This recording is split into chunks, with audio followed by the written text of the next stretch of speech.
먼저 이거를 그냥 편안하게 시청만 할 땐 몰랐는데 막상 이 자리에 서니까 굉장히 긴장되네요. 그죠? 시간이 많지 않은 관계로 바로 진행하도록 하겠습니다. 우리가 혈관 질환은 전신 질환의 주요 원인이 되는 만큼 굉장히 중요하죠. 한번 다 같이 알아보도록 할게요.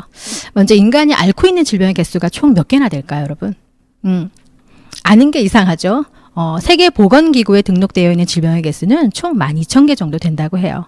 그러면 그 중에 가장 흔한 질병은 뭘까요? 많은 분들이 감기라고 얘기하시더라고요. 근데 감기는 저절로 한 1, 2주 정도 지나면 저절로 낫게 되죠. 그래서 항상 인간이 몸에 지니고 있는 그런 질병은 바로 잇몸 질환입니다. 성인 10명 중에 7명 정도가 경험하고 있고요. 잇몸이 붓고 피나고 자고 일어나면 입안에 냄새가 나는 그 잇몸 질환이 가장 흔한 질병으로 등록이 되어 있다고 해요. 그러면 가장 치명적인 질병은 뭘까요? 치명적인 질병. 아는 분도 계시겠지만 바로 개한테 물리는 거죠. 어떤 개일까요? 머리에 꽃 달고 있는 개. 그 개한테 물리면 흔히 우리가 광견병이라고도 하고 다른 말로 공수병이라고도 합니다. 왜 공수병이라고 불리냐면 이 병의 증상이 물만 보면 공포에 벌벌 떨면서 물 한 모금 마시지 못하고 죽는 병이에요. 그래서 왜 치명적이냐? 이 병을 진단받은 분들 중에 지금까지 살아남은 분이 단 한 분도 안 계신다고 합니다. 한마디로 치사율 100%. 그렇기 때문에 가장 치명적인 질병으로 등록이 되어 있고요. 그렇다면 가장 고통스러운 최악의 질병은 뭘까요? 가장 고통스러운 최악의 질병. 이거는 사실은 정답이 없어요. 왜 그러냐면 고통스럽다라는 거는 매우 주관적이기 때문이죠. 어떤 분은 아토피로 힘들게 고생하신 분은 나한테는 아토피가 가장 고통스러울 수 있는 거고, 또 암이나 기타 다른 질병으로 고생을 해보신 분들은 그게 그분에게 가장 고통스러운 질병이기 때문이죠. 그런데 적어도 제가 생각하는 최악의 질병, 저는 바로 혈관 질환이라고 생각합니다. 왜 혈관 질환을 최악의 질병이라고 생각하느냐? 첫 번째는 혈관 질환은 예고 없이 찾아오기 때문이죠. 우리가 암도 굉장히 최악의 질병으로 여러분들이 이제 인식을 하고 계시지만, 최소한 암은 말기암 환자라고 하더라도 본인의 삶을 준비할 수 있는 어느 정도의 시간적인 여유는 허락이 되죠. 그런데 혈관 질환 같은 경우는 갑작스럽게 찾아오고 갑작스럽게 찾아온 그 예후가, 그 결과가 굉장히 처참하다라는 데 있어요. 우리가 주변에 반쪽 이렇게 몸이 좀 불편해서 움직이시는 분들 많이 보시죠. 이 혈관 질환을 당하시고. 그런데 우리 주변에 눈에 띄는 분들은 다리나 팔이 불편하게 움직이시는 분들을 저희가 간혹 목격하죠. 그분들은 사실은 혈관 질환을 굉장히, 이렇게 말씀드리면 뭐하지만 운이 좋게 가볍게 지나신 분들이 사실은 대부분이세요. 정말 생과 사를 오갈 정도로 심하게 오신 분들은 우리 눈에 잘 띄지 않는 곳에 계시기 때문에 우리가 그 위험성과 무서움에 대해서 잘 인지하지 못하고 있다는 거죠. 아주 오래전에 우리나라에서도 개봉했던 영화인데요. 많이 알고 계신 분들도 계실 거예요. 프랑스의 엘르라고 하는 잡지가 있죠. 프랑스 엘르 잡지의 편집장이 어느 날 퇴근길에 뇌졸중으로 쓰러지게 됩니다.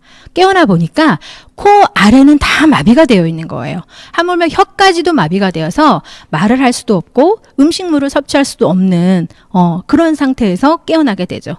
어디만 움직일 수 있느냐? 왼쪽 위에 눈꺼풀만 움직일 수 있었어요. 그래서 오직 그 부분으로 사람들과 소통을 하면서 책을 쓰게 되고요. 그 책이 이렇게 영화로도 나오게 됩니다. 그래서 이 영화를 보시면 그 질병에 걸린 당사자는 말할 것도 없고 그 주변인들이 얼마나 만든 힘들고 고통스러운 시간을 보내는지 여러분들이 굉장히 좀 와닿으실 것 같아서 이 부분을 얘기해 보고요. 만약에 가족이, 그러니까 본인이 고통스러운 건 당연하고 간병하시거나 주변에 계신 가족분들이 어떤 부분을 가장 힘들어할까요? 혈관 질환의 특징은 정말 심한 분들은 혈관이 막히거나 터져서 생기는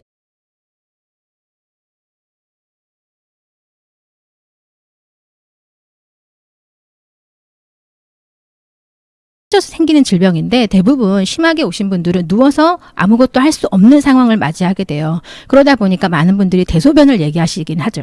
물론 대소변을 가리지 못하는 것도 되게 힘든 간병 중에 하나일 수 있는데, 대소변은 그래야 하루에 한 번에서 두 번 정도잖아요. 근데 많은 분들이 실제 간병을 해보신 분들이 가장 힘들고 심각하게 얘기하는 부분은 바로 욕창입니다. 우리 몸은 2시간 이상 한 곳에 계속 눌려 있으면 우리 피부가 서서히 괴사되면서 썩어 들어가기 시작하죠. 그렇기 때문에 2시간 간격으로 계속 몸을 앞과 뒤를 바꿔주고 머리끝부터 발끝까지 계속 순환이 잘 되게끔 마사지를 해줘야 되는데 이게 해보지 않은 분들은 모른다고요. 굉장히 고통스럽고 힘든 일이라고 합니다.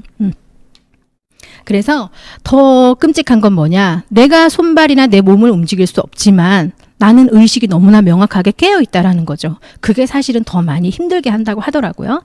그래서 두 배우분이 나와 있는데 남자분 같은 경우는 뇌졸중으로 사망하신 김은기 씨라는 분인데 이분은 대학로 연극 무대에서 연극 공연 중에 쓰러지신 거예요. 공연 중에 쓰러지셔서 정말 그 길로 일산 자택으로 넘어가서 5년 동안 투병 생활을 하다가 돌아가셨고 여운계 씨 같은 경우는 신장암으로 돌아가시긴 했지만 생을 마감하시기 일주일 전까지 1일 드라마를 촬영하시다가 돌아가시게 되죠. 물론 둘 다 치명적이고 경험하고 싶지 않은 질병이에요. 그렇지만 굳이 둘 중에 하나를 선택할 수 있는 기회를 준다라면 급작스럽게 준비 없이 당하는 것보다 내가 내 삶을 좀 정리하고 준비할 수 있는 시간적인 여유를 허락받을 수 있는 그런 부분들이 조금 더 낫지 않을까라는 생각을 해보게 되는 거죠. 지금도 매년 6만 명 이상의 분들이 심혈관 질환으로 사망하고 있다고 합니다. 그리고 심혈관 질환은 절대 하루아침에 생겨나지 않는데요. 우리가 혈류는 직경의 4제곱에 비례한다라는 말이 있거든요. 이게 무슨 얘기냐면 우리가 예를 들어서 혈관이 한 절반 정도 막혔다라고 가정을 해보자는 거죠. 그러면 혈관이 절반 정도 막히면 어떻게 돼요? 혈류량도 절반으로 줄 거라고 생각되지만 4제곱에 비례한다. 이게 무슨 말이냐? 혈관이 절반 정도 50%가 막히면 혈류량은 16분의 1로 줄어든다라는 거예요. 엄청난 부분인 거죠. 그래서 우리가 엄마 몸에서 갖고 태어난 깨끗하고 맑은 혈관이 평생 유지될 수 있으면 좋지만 우리가 살다 보면 다양한 요인으로 그렇게 되지 못하잖아요. 그래서 화면에 보이시는 것처럼 노란색 찌꺼기가 조금이라도 끼기 시작하면 그때부터 굉장히 혈류량에는 막대한 지장을 초래할 수 있다라는 거.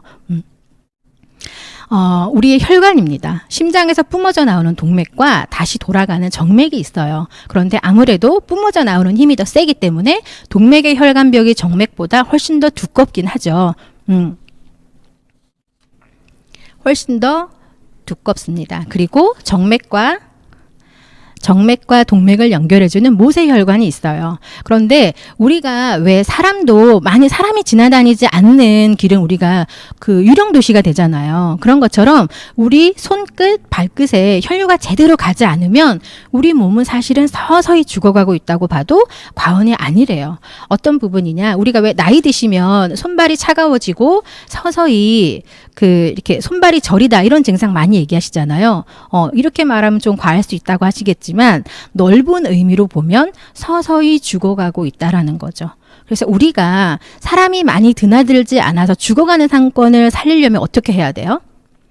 유동인구를 늘리는 방법을 써야 되겠죠. 그래서 만약에 예를 들어서 사람이 많이 가지 않아서 죽어가는 상권을 살리고 싶어서 도시에 만약에 정부청사를 지어서 사람의 유입이 많이 가게끔 하겠다. 그러면 그 정부청사도 교도소나 이런 걸 지어서 범죄자들이 많이 출입하는 것보다 우리가 뭐 도청이나 시청 같은 깨끗한 시설이 들어서는 걸 희망하는 것처럼 우리 몸 구석구석에 흘러가야 하는 그런 혈액도 끈적하거나 노폐물이 많은 것보다 깨끗한 혈액이 흘러갈 수 있으면 우리 몸이 훨씬 더 건강해지겠죠. 그래서 모세혈관은 내 몸 구석구석에 산소와 영양분을 공급해주는 굉장히 중요한 역할을 하는 거고 이 굵은 혈관이 아닌 작은 모세혈관도 제가 사실 둘째 아이 임신하고 한 10년 전에 제가 아주 작은 미세한 뇌혈관이 터져서 뇌출혈 진단을 받은 적이 있었어요. 물론 운 좋게 초기에 발견됐고 아주 미세한 혈관이었기 때문에 일주일 정도 병원에 입원했다가 퇴원하긴 했는데 제가 그때 뭘 발견했냐면 저는 심혈관 질환, 뇌혈관 질환 이런 것들은 정말 나이 많으신 우리 부모님 세대들의 일이라고만 생각을 했었거든요. 근데 제가 병원 가서 누워있는 동안 그때가 제가 30대 중반 정도 됐었거든요. 근데 그때 또래들 그러니까 또래라고 하면 그렇지만 30, 40대 분들도 제법 많았다라는 거죠. 그때 제가 깜짝 놀랐어요. 아, 더 이상 심혈관계 질환이 이젠 나이 드신 분들의 전유물이 아니라는 거를 제가 그때 더 체감할 수 있었던 것 같아요. 우리 동맥경화에 걸린 혈관 내부 모습입니다. 어떤 노폐물이 없이 깔끔해야 되는데 눈으로 봐도 혈관이 많이 막혀 있는 게 보이시죠?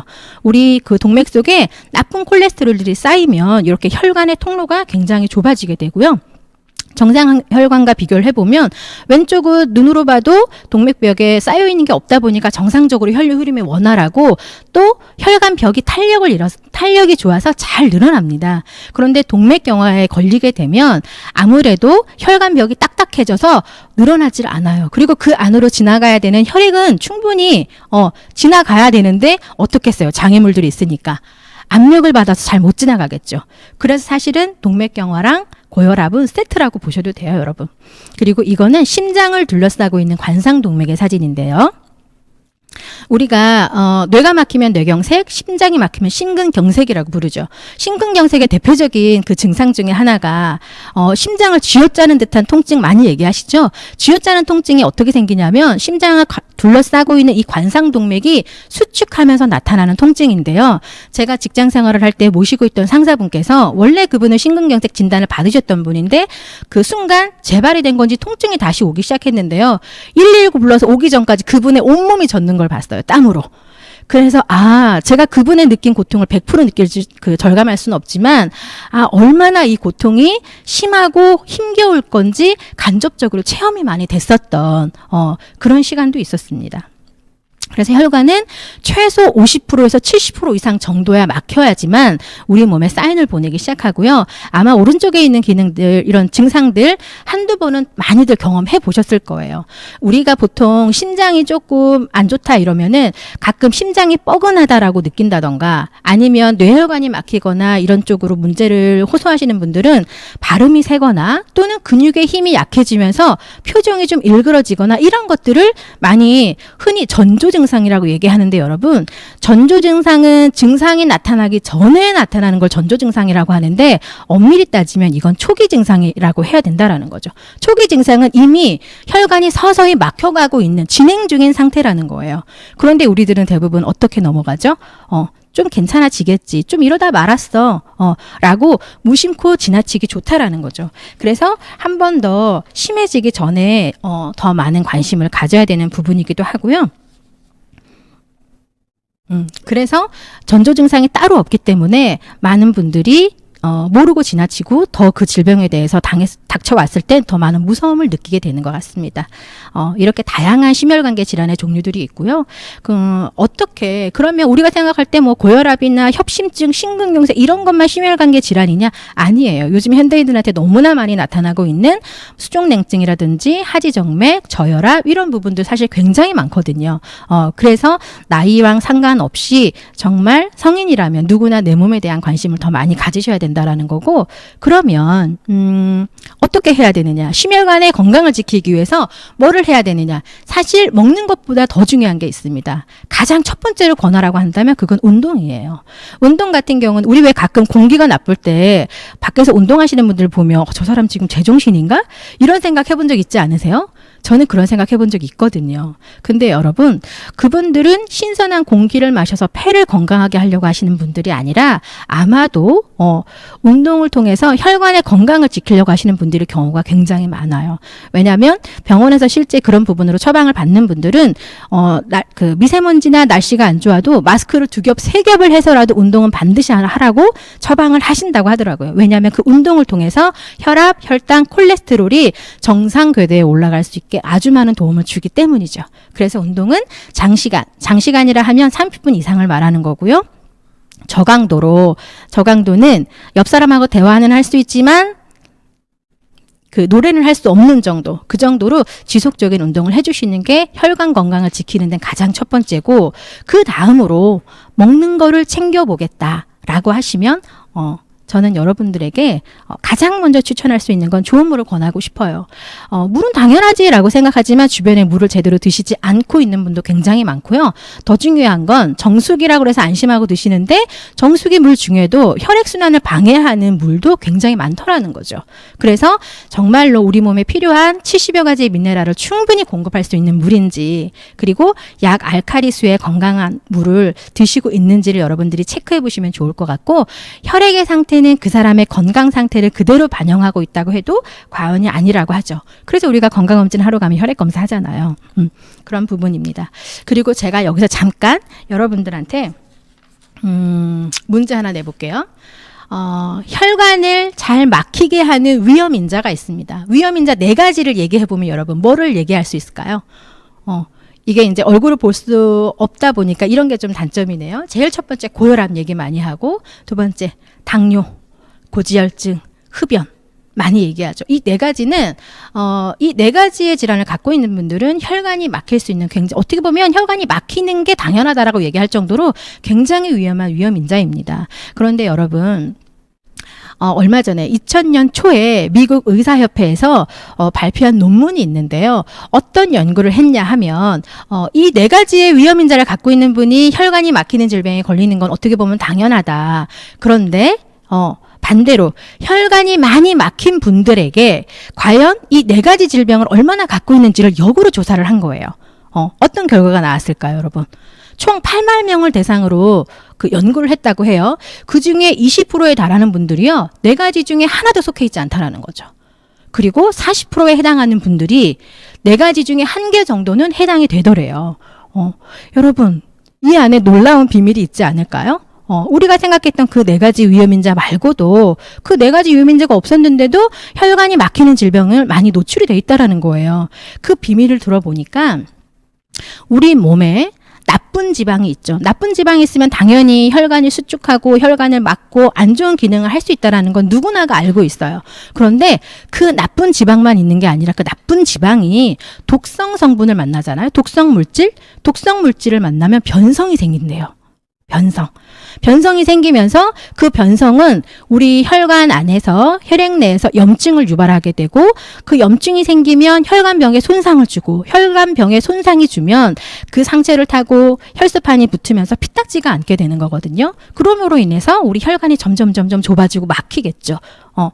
그래서 그런 걸 발표를 한 거죠. 그래서 만약에 내 몸에 나쁜 지방이 있어. 나쁜 지방이 아주 없는 건 아니야. 지방은 있지만 독성 성분이 많지 않으면 변성이 그만큼 덜 생길 테고요.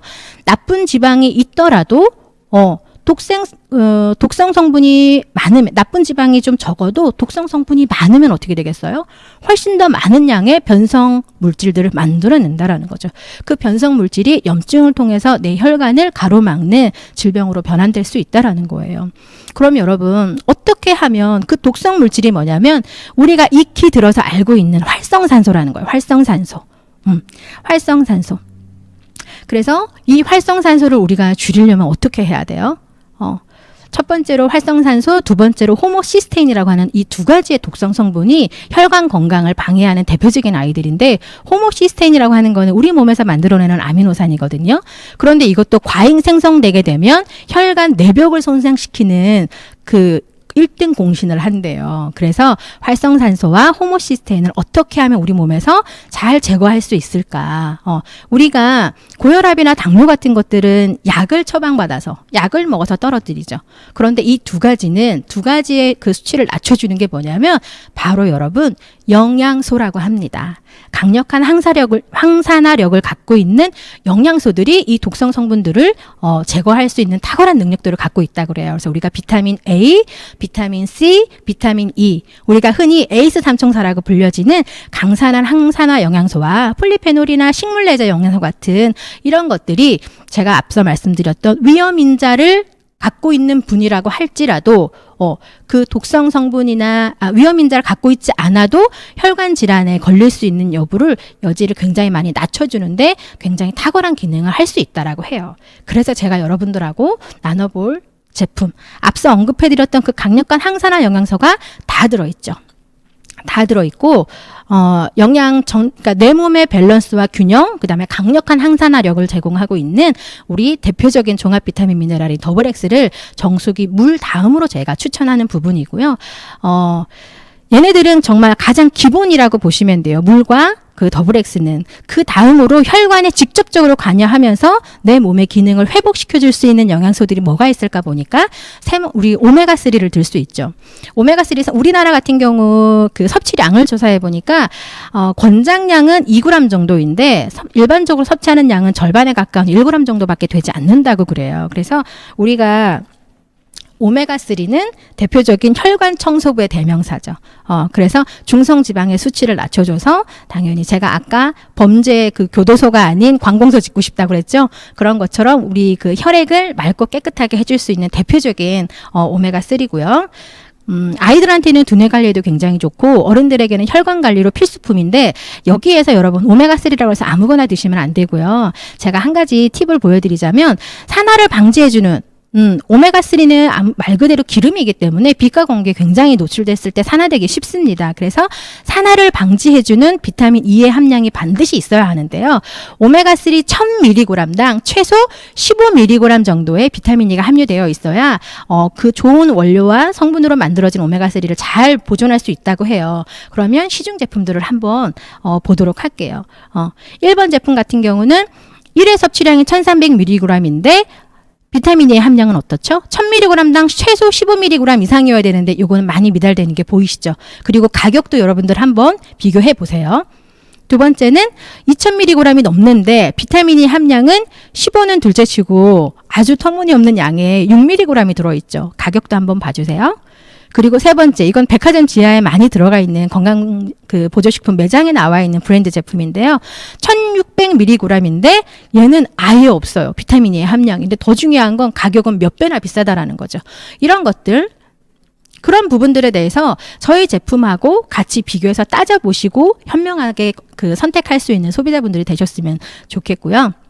그 다음으로 비타민 C가 있습니다. 비타민 C 그러면 대표적인 항산화 제품 중에 하나죠. 그래서 이거는 우리가 혈액 중성화 수치를 낮춰서 맑고 깨끗한 혈액을 만드는 것도 중요하지만 비타민 C 같은 경우 그 혈관 벽을 탄력 있게 해주는 기능을 하거든요. 우리가 고무풍선 한번 불었다 바람이 빠지면 어때요? 처음의 모양 그대로 남아있지 않죠. 아무래도 우리 혈관도 늘어났다 줄어들게 되다 보면 이전의 탄력을 회복하기가 쉽지 않다라는 거죠. 그런데 이 비타민 C 같은 경우는 혈관벽을 탄탄하게 해주는 그 기능을 하는 1등 공신 제품입니다. 그래서 중성지방의 수치도 낮춰줘서 각종 그 심혈관계 질환에 굉장히 탁월한, 그리고 마지막으로 관리 제품이 있어요. 아까 제가 비타민 얘기할 때 A, C, E를 얘기했죠. 비타민 E가 우리 몸에 생겨나지는 결국 염증이 상처를 내게 되고 상처가 굳어가면서 결국은 피딱지를 만들잖아요. 얘는 우리 몸 안에 있는 염증 수치를 낮춰줄 수 있는 굉장히 탁월한 일꾼이에요. 마늘을 원료로 만들었기 때문에 갈릭에 비타민 E를 합쳐서 갈이라고 저희가 이름을 지었고요. 이거는 이 가리 비타민은 오메가3와 함께 드셨을 때 시너지가 몇 배로 크다고 해요. 그래서 우리가 정리를 한번 해보면 정수기에 있는 그 맑은 물과 더블 X는 가장 기본 베이스예요. 쉽게 말하면 좋은 집을 하나 구매를 했다고 생각한다면 여기 나와 있는 이 삼총사 아이들은 내가 원하던 좋은 가구를 들여놓는다고 생각하시면 되는데 우리가 중성지방 수치를 낮춰주면서 혈액을 맑게 해주는 오메가3와 혈관벽을 탄탄하게 해주는 비타민 C, 아세로라 C와 갈이 비타민, 이 세 가지를 혈관 삼총사라고 여러분들이 기억해 주시면 좋을 것 같아요. 그래서 갈리는 굉장히 염증을 제거하는 데 탁월한 기능들을 하고 오메가3랑 합쳐졌을 때 그 시너지가 훨씬 더 크다라는 것들을 여러분들이 기억해 주셨으면 좋겠습니다. 제가 시간 안에 못 끝낼까 봐 굉장히 말을 빨리 한 것 같아요.